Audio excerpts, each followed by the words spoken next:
ئێمە هەمومان کوڕ و کچی باوگەنفالین، هەر هەمومان باوکمان ئەنفالە و دەرچووی زانکۆ و پەیمانگاکانی کوردستانین. هەتاکو ئێستا دانەمەزراین سوودمەند نەبووینە لەو قوربانەی کە 34 ساڵە داومانە بە خوێنی باوکمان، قوربانیمان داوە بەوەی کە باوکمان ئەنفال کراوە و ئێمە لە ساڵانی ڕابردووە سەردانی زۆر جێگە و لایەنمان کردووە و ئەمڕۆ ئەم گربوونەوەمان هاوردووەتە بەردەم ئەنجومەنی وەزیران. لە ساڵانی ڕابردووە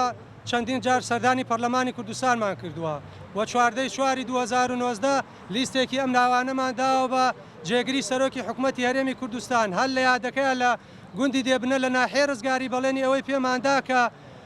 لە داهاتوودا کە گەڕایەوە جێگەکانی خۆی ئەو کاتە تەلەفۆنمان بۆ بکە و بمان بینێ و ئیشمان بۆ بکە کە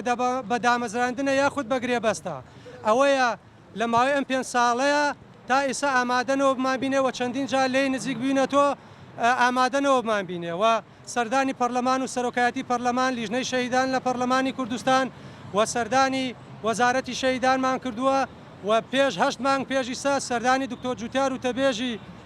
حکوومەتی هەرێمی کوردستانمان کردووە. لەگەڵ دکتۆر جوتیارە هەتاکو پێنجشەمەی ڕابردوو ئێمە لە گفتوگۆیان بین بە ئەمەلی ئەوەی شتێکمان بۆ بکە و سەردانی وەزیری شەهیدانمان کردووە بەڵێنی ئەوەی پێمانداوە کە هەر دامەزراندنێک لە هەرێمی کوردستانە هەبێ بە یاسا و بە بێ یاسای ژمارە 11 ساڵی 2011مان هەیە کە هەر دامەزراندنێ لە هەرێمی کوردستانە هەبێ ئەو دامەزراندە ئەبێ پشکی 105 بۆ کەسوکاری شەهید و ئەنفال بێ. و سەردانی دکتۆر جوتیار لە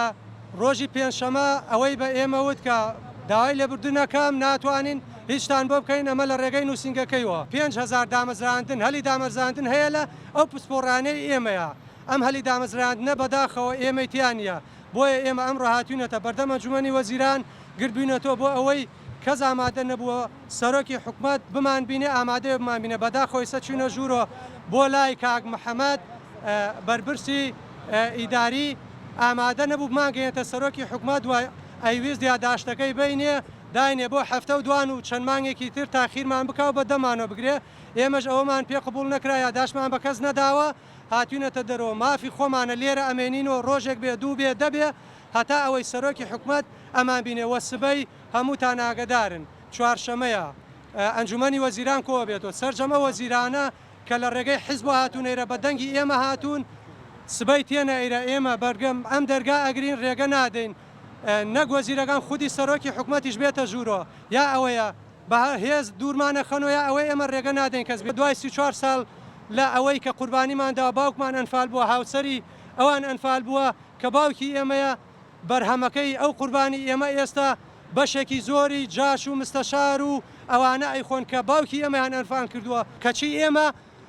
111 نەفرین داوای ئەوەکەین دامەزرێن دانەمەزراینوە ئەوان فەوجەکەنەوە بۆ کوڕەجاش و بۆ جاشەکان کە باوکی ئێمەیان ئەنفال کردووە.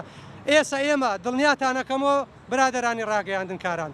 ئێمە ئەگەر تەکلیفمان لە جاشێک ئەنفالچیە کە باوکمانی ئەنفال کردووە تەکلیفمان لەوان بکردایە لە مدەی ئەم 5 ساڵان ناگەی بە ساڵێ ناگەی بە 2 هەفتە